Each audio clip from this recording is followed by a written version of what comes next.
होतं तिथं आम्ही 2-3 वेळा रस्त्यावर बसून आंदोलन केलं.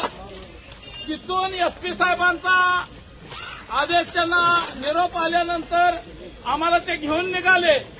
वाटेमध्ये सुद्धा आम्हाला एक ठिकाणी भूतहत्येच्या त्या रस्त्यावरती म्हणजे तुम्हाला भेटायला यायला सुद्धा आम्हाला कालच्यापासून संघर्ष आमचा सुरू आहे. भावानं महाराष्ट्रामध्ये ही प्रचंड मोठी दादागिरी चालू झालेली आहे. हे आमचं महाराष्ट्रातील आराध्य दैवत आहे.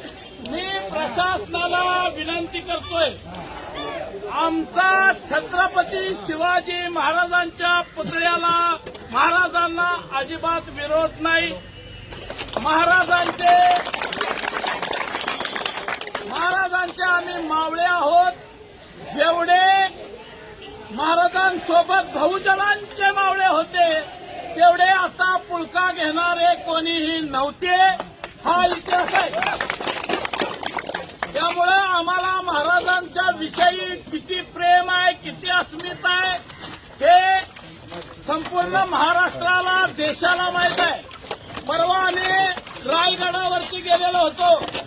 प्रत्यक्ष छत्रपती शिवाजी महाराजांची समाधी अत्यंत मोडखळीला आल्यानंतर तेथील काही मंडळी होळकरांकडे गेले होते आणि आपल्या होळकरांनी दानशूरपणे ती समाधीचा जीर्णोद्धार करण्याचं काम तुकोजी बाबा होळकरांनी केलेलं होतं.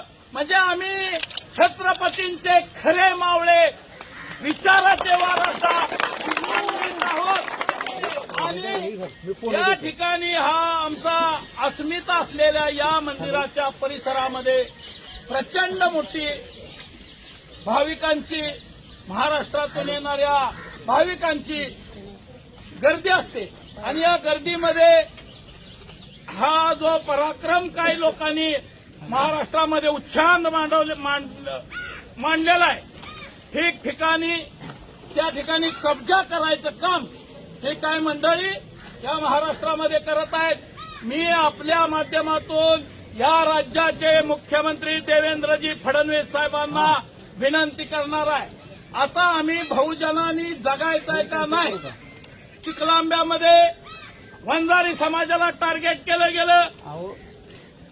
भूम परांड्यामध्ये आंबेडकरी जनतेला टार्गेट केलं गेलं. आणि आज आमच्या अस्मितेवर घाला घालण्यासाठी धनगरांना टार्गेट करायचं चालू आहे. मुख्यमंत्री महोदय, आपण कडवट मुख्यमंत्री आहात. आपण या राज्यामध्ये कायदा सुव्यवस्था व्यवस्थित सांभाळताय असं तुमचं मत आहे आणि जनतेचं मत आहे. मग आता आमच्यावरती आलेली ही संकट आपण तातडीनं यामध्ये मार्ग काढून आमच्या या गरीब समाजाला न्याय द्यावा ही विनंती करतो आणि इथं थांबतो.